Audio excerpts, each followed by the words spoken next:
Walter from Media Mics here in Hershey, Pennsylvania on May 9th, 2025 with Ian Cattell from Brit Floyd.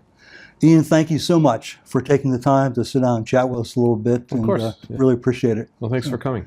Yeah. I know you have a sound check coming up, so we'll just go ahead and get into some questions, if that's okay. Sure. All right.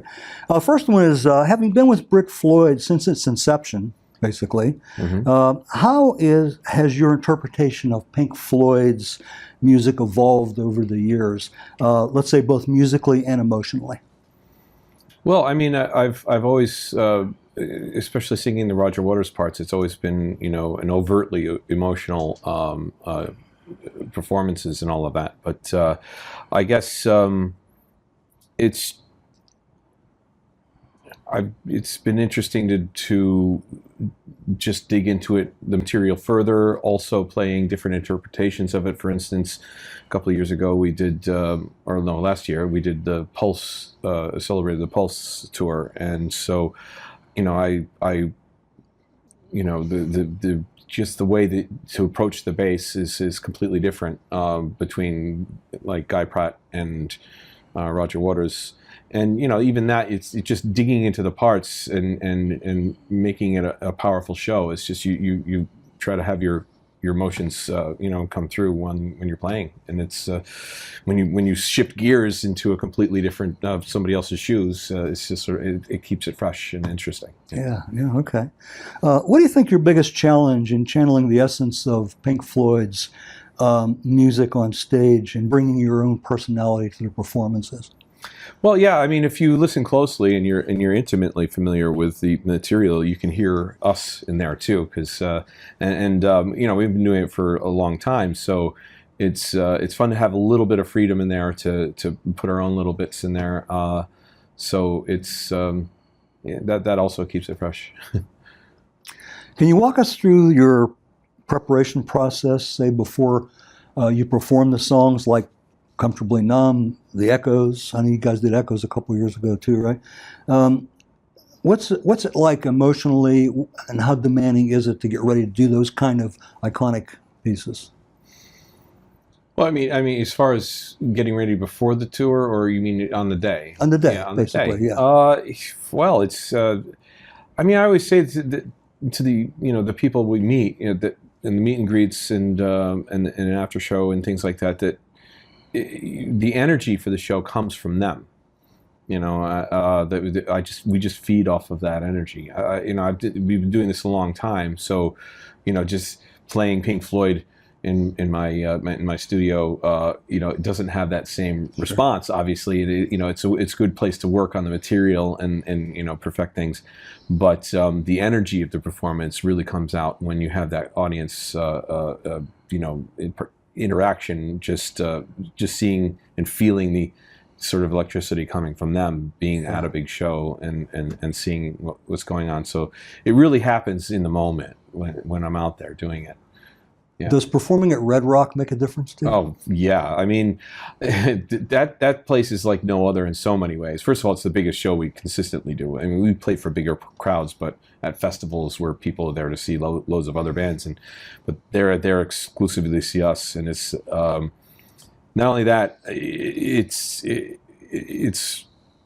it's straight up. You look from the stage, and instead of, you know, kind of a level thing, you know, for the floor seats and then maybe a balcony, it's just a wall of people on this ramp going way up until you can almost barely even make out the people in the back, and it's just this huge, massive, natural amphitheater. It's you know, I'm not much of a religious guy, but it's about a religious experience almost, you know, just being in nature, performing music for people who love it. It's just like no other place. It is something. Yeah. It really is. What was your initial introduction to Pink Floyd's music, and how did that shape your path as a musician, you think? Well, when The Wall came out, I grew up in the Hudson Valley, and we moved when The Wall came out. We had moved to upstate New York, and that was the same year that the big classic rock station began, and they immediately latched onto The Wall and played deep cuts off of that constantly, and I latched onto that immediately. It was just something. I guess it was the. It wasn't just a song with verses and a hook and a guitar solo. It was a story that they were telling, and the emotions. Roger's tortured, beautiful, but tortured voice. Conveying the emotions in that kind of really sat in with me. It sunk in. Yeah, I get it. As a bassist and vocalist, how do you balance the fidelity of Roger Waters and Gilmour's music with your own interpretation? Well, it's singing and playing bass inherently is kind of difficult because if you're playing rhythm guitar, usually the lyrics and the guitar kind of go together rhythmically, but the bass and the vocals are very much at odds a lot of the time. So it is a lot of work. Roger didn't play bass for his vocals live for the most part. He had Snowy White playing bass, for Pigs and a lot of the Animals tour, and also on The Wall, and so it's musically difficult to get it done, but it's very rewarding when you get it to work smoothly, and you can play the bass with a bit of feel, and sing on top of it. But yeah, that's quite a process to get that going. You guys are known, Brit Floyd is known for your meticulous attention to detail. We've seen you a couple of times, it's obvious, and the people I've talked to, they've seen you, Brit Floyd, have said it's basically the same thing. Everybody says the same thing. How do you, are you personally involved with shaping that, that detail? Or how does that, is it Damien, or is it a group effort, or how does that work? It's a little of both. I mean, Damien's the musical director. He chooses the set list, he chooses arrangements, and sometimes when at the beginning of a tour, he might decide to have something a slightly different way, and he'll basically chop up different versions of the same song, and you'll get like this, it'll be stuck together in a way, so that the beginning of it might be more like the studio, and then the solo section might have a live feel to it. And so that's sort of just a template for us to work off of. And I also tend to a little bit, because the bass is sort of a little bit kind of, it's present the whole time, but it's not out front, and so I sometimes pick a bit of bass from a studio or a live, or even a bootleg I heard, or maybe even something that I put in myself here and there. And of course, sometimes Damien might say, what's going on there, and I'll change it a bit back, But we do have a certain amount of freedom, and I would say as the bass player, I probably get away with a bit more. And but I always try to stay faithful to the feel and the arrangement of the song, and for the most part, I'm just pulling from different bits from different sources of Pink Floyd, not necessarily all from the same spot. Yeah. Interesting. When we chatted with Harry Waters a while back, he had said that when you're playing rhythm guitar and you're playing a solo piece, everybody hears that, they know that. Every note, they know it. But when you're playing piano, sometimes it's difficult to stand out because people aren't listening so much for the piano. Yeah, they're listening for the. I would assume that's the same with the bass. Yeah. I mean, essentially, the piano in that context, where it's not the solo instrument, is a rhythm instrument, and and the bass is as well. It's part of the rhythm section. So. People are focused on the vocals and the guitar solos, and then from there, I mean, maybe the drums are the next thing that's really prominent. Yeah. So yeah, the bass is there as part of the foundation, but if it's not there in the right way, it will seem wrong, and people won't necessarily know why. I'm not talking about mistakes, but just maybe the wrong feel, or playing it in a differently enough, then people will just kind of something's not right, and that's my job to make sure that the foundation is proper for the rest of the instruments to build on. Yeah. Okay, makes sense. Brit Floyd's performed all over the world, and we talked a little bit about Red Rocks here a few minutes ago. But is there any venue or any concert performance that stands out in your mind, and if so, why? Well, I mean, we played a number of times at the Royal Albert Hall in London, and that's, it's such a historical building. To be honest, the acoustics aren't wonderful. It was built long before, it was built as more like a convention center back in the day. They had all sorts of, they would have the equivalent of an expo there when when it was first built, quite often, and even like tennis matches and things like that in that building. But it's a beautiful historic building, and for the history just is in every corner you look in. It's it's another cathedral, just like Red Rocks. Yeah, that's interesting. What is it, do you think, you've learned over time as a musician, performing the music you perform, learned about yourself? I think it's learning to, well, if we travel a lot, so you're not home a lot. I've learned that when I have an opportunity to visit with family while I'm out on the road, I always take advantage of that. You got to get outdoors, touch grass, but professionally in the music sense, you just have to stay consistent. We do vary the set list year to year, but we usually within a year it's the same group of songs. I mean, some songs come and go, but you have to keep it fresh, and you have to focus on what's happening in the room. Like I said, if you want inspiration,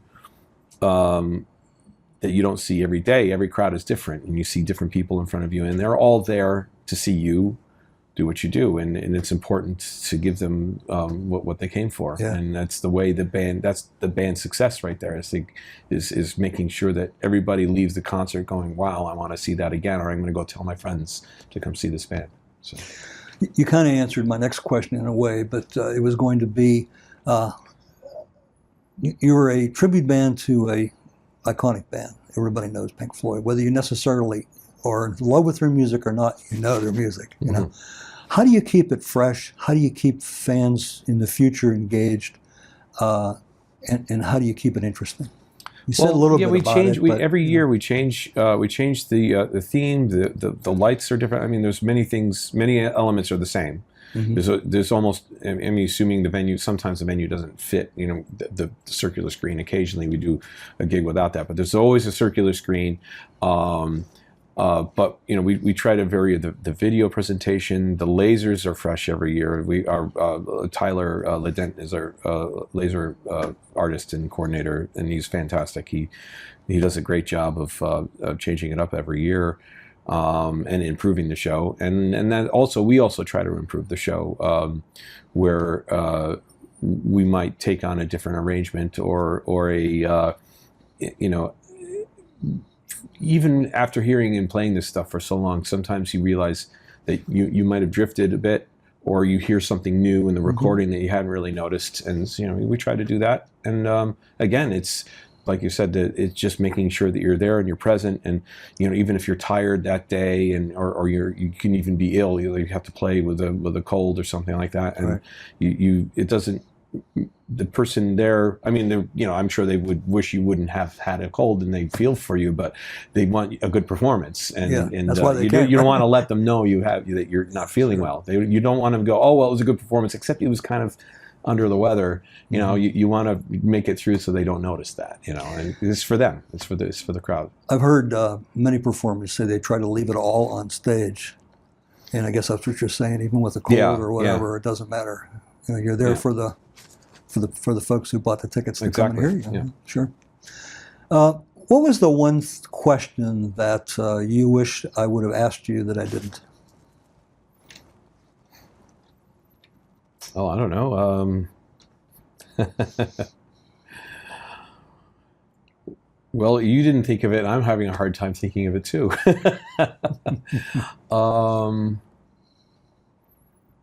Sometimes when I interview somebody, they're very quick to say, well, I wish you would have talked about this, or wish you would have talked about that. And it's okay that you're comfortable with what we talked about, and there wasn't anything else. But I always throw that out just to see if there's something that that you wish you would have talked about.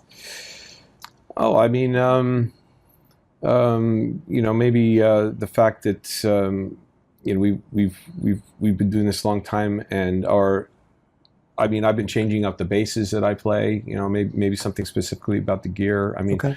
For instance, right over there, there's a bass that I had. It's a Status. It's a headless bass.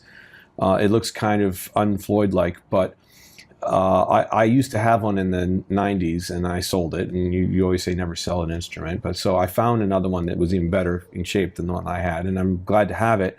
And then right around when I picked it up, I noticed I was getting prepared for the next tour, and we were doing the Pulse versions of everything. So I was watching Pulse a lot, and I realized Guy Pratt was playing this bass. Same bass? Almost exactly. I mean, Yeah. it's slightly different, but essentially, visually, exactly the same bass. And well, I guess it's in the show now. You know, There you go. So yeah, we change up. I've been changing my instrumentation up a bit. I mean, you got to stick with the Fender P bass and all of that. But there's the Guy Pratt end of things. He had a wide variety of things to play, and it was really, it was one of those coincidences I couldn't believe. You know, I just bought this bass for myself, and then all of a sudden it's in the show. We're going to see it tonight? Yes. All right. Yeah, absolutely. Good. Is there anything else you'd like to tell our viewers? Well, just this tour has been going really, really well. The sound is gelled very well, and we've had a number of guest artists come and go. And if there's, it's keeping everything really fresh for us, and I'm assuming fresh for the audience. And it seems that way because it's been selling really well. And if you want to come see us, get tickets now because they might not be available by the time the show rolls around. So that's one thing. It's been quite interesting. We've been playing in some larger venues. For instance, we normally play the Hershey Theater, and maybe 2 nights, and now we're in the hockey arena. So yeah, it's going gangbusters, and come out and see us. We're having a great time, and we want you to have a great time too. Fantastic. Ian, thank you so much for taking a little bit of time here and chatting with us. Of course.